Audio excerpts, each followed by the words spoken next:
किसी वस्तु को अच्छा, प्रिय, सुखदायक,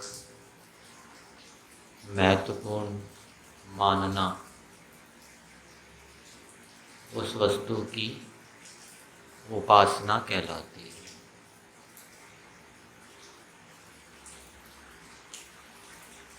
कौन सी वस्तु की उपासना की जाती है? जड़ वस्तु की जाती है या चेतन वस्तु की? उपासना किसकी हो सकती है? जड़ की हो सकती है या चेतन की हो सकती है या दोनों की? जड़ की उपासना भी होती है और चेतन की उपासना भी होती है। इसमें आपको प्रमाण यजुर्वेद के 40वें अध्याय में मंत्र है, अंधन तमा प्रविशन्ति ये संभूतिम उपासते ततो भूयैव ते तमो यहु संभूत्याम रतः। और चेतन की उपासना भी होती है।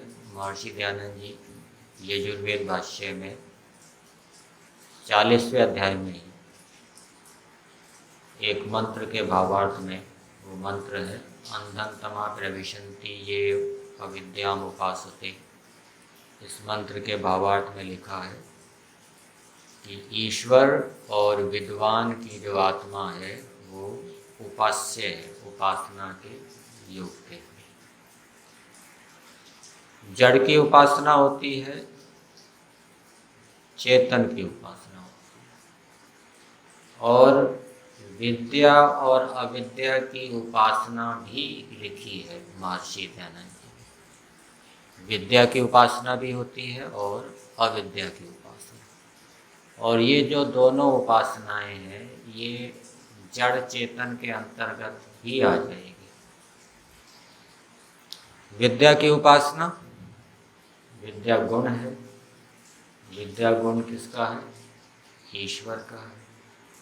तो हम यदि ईश्वर की उपासना कर रहे हैं तो मतलब ईश्वर के गुण कर्म स्वभाव की उपासना कर रहे हैं। ईश्वर के गुण कर्म स्वभावों को धारण कर रहे हैं, उनको महत्वपूर्ण समझ रहे हैं, उनको सुखदायक समझ रहे हैं, उनको अच्छा मान रहे हैं।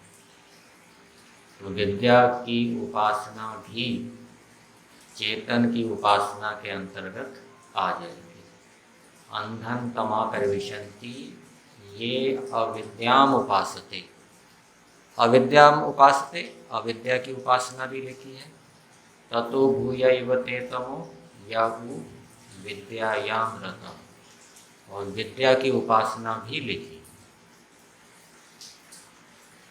तो विद्या की उपासना चेतन की उपासना के अंतर्गत आ जाएगी। और अविद्या की उपासना, अविद्या के दो अर्थ महर्षि दयानंद जी ने किए हैं। एक तो अर्थ किया है जड़ वस्तु न, और दूसरा अविद्या का अर्थ किया है मिथ्या ज्ञान। तो जड़ वस्तु तो जड़ की उपासना के अंतर्गत आ जाएगी। और मिथ्या ज्ञान, विद्या किसका गुण था? ईश्वर का, चेतन का। मिथ्या ज्ञान किसका गुण है? मिथ्या ज्ञान जीवात्मा का नैमित्तिक गुण है। ठीक है। जब हम किसी व्यक्ति की उपासना करते हैं तो उसके गुण कर्म स्वभावों की उपासना करते हैं। उसके गुण कर्म स्वभाव अच्छे भी हो सकते हैं, बुरे भी हो सकते हैं। लेकिन महर्षि दयानंद जी ने क्या लिखा? विद्वान की उपासना करनी है। विद्वान की जो आत्मा है वो उपासना करने योग्य है। अथवा व्यक्ति के अंदर जो अच्छे गुण कर्म स्वभाव हैं वो उपासना करने के योग्य हैं। उपनिषद का वाक्य आता है यानि अस्माकं सुचरितानि तानि त्वया उपास्यानि नो इतरा। तो जड़ की उपासना होती है, चेतन की उपासना होती है। विद्या की उपासना चेतन की उपासना के अंतर्गत आ जाएगी। अविद्या का अर्थ यदि हम जड़ करेंगे, जड़ पदार्थ, वो जड़ की उपासना के अंतर्गत आ जाएगी, अविद्या की उपासना। और अविद्या की उपासना, अविद्या का अर्थ यदि हम मिथ्या ज्ञान करेंगे तो वो चेतन की उपासना के अंतर्गत आ जाएगी। व्यक्ति जड़ पदार्थ की उपासना कब करता है, जड़ पदार्थ को प्रिय कब मानता है, जड़ पदार्थ को महत्वपूर्ण कब मानता है, जड़ पदार्थ को अच्छा कब मानता है, जड़ की उपासना करने का साधन क्या है। यद्यपि जड़ की उपासना नहीं करनी चाहिए, उपासना एक आंतरिक कर्म बताया महर्षि दयानंद जी ने। सत्यार्थ प्रकाश के 9वें समोल्लास में शुद्ध ज्ञान, शुद्ध कर्म और शुद्ध उपासना की चर्चा आई है, और वहाँ पर उपासना को आंतरिक कर्म कहा गया है। तो जड़ पदार्थ के जब हम गुणों को ही देखते रहेंगे तो फिर जड़ पदार्थ की उपासना करना प्रारंभ करते हैं, और जब जड़ पदार्थ के दोषों को देखेंगे तब उपासना वाला पक्ष नहीं है।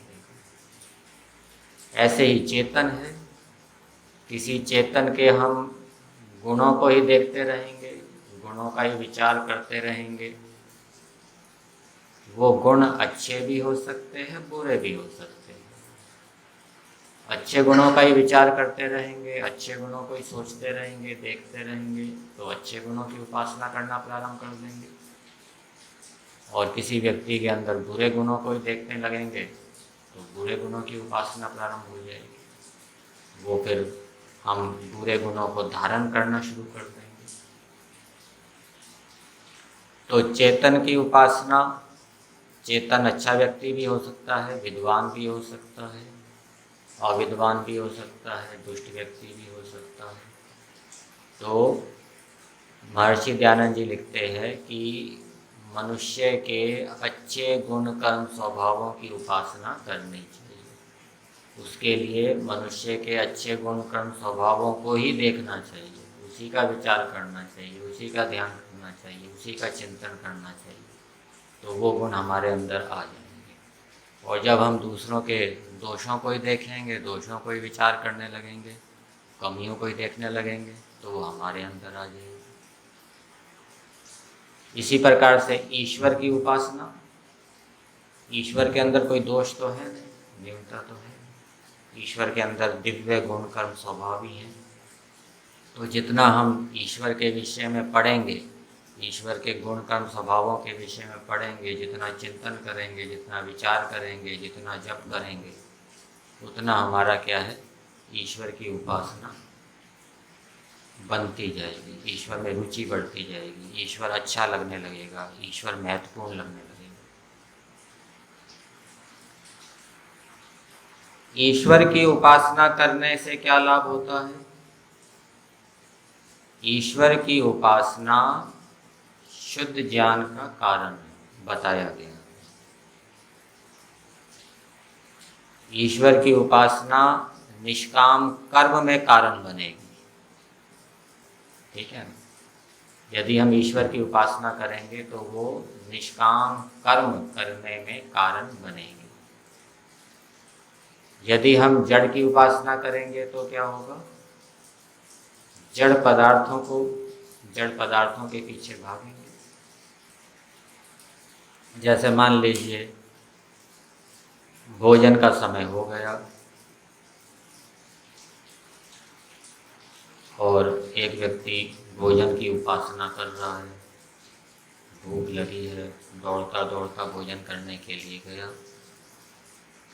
तो जो भोजन की उपासना करेगा वो भोजन को ही महत्वपूर्ण मानेगा, अच्छा मानेगा, सुखदायक मानेगा और भोजन को अधिक खा लेगा।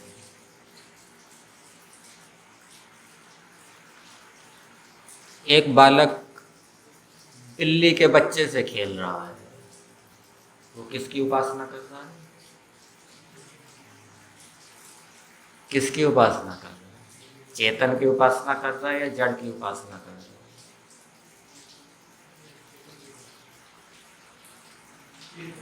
एक बालक खिलौने से खेल रहा है, वो किसकी उपासना कर रहा है?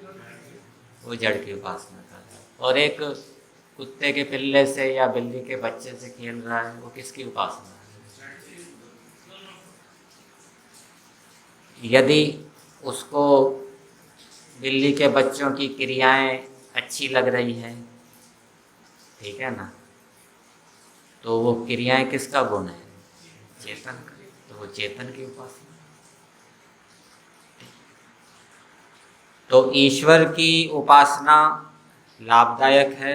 ईश्वर की उपासना निष्काम कर्म में कारण है और निष्काम कर्म मोक्ष प्राप्ति का उपाय है। इसी प्रकार से विद्वान की जो आत्मा है, विद्वान की आत्मा मतलब विद्वान के अंदर जो गुण कर्म स्वभाव है, आत्मा का अर्थ होता है स्वरूप, और स्वरूप का क्या अर्थ होता है? गुण कर्म स्वभाव। विद्वान के गुण कर्म स्वभाव भी उपासना के योग्य है, अर्थात उनमें हमें प्रीति उत्पन्न करनी चाहिए, रुचि उत्पन्न करनी चाहिए और फिर उनको धारण करना चाहिए। परंतु जो अविद्वान की आत्मा है, अर्थात मूर्ख व्यक्ति, दुष्ट व्यक्ति के जो गुण कर्म स्वभाव हैं, वो उपासना के योग्य नहीं है।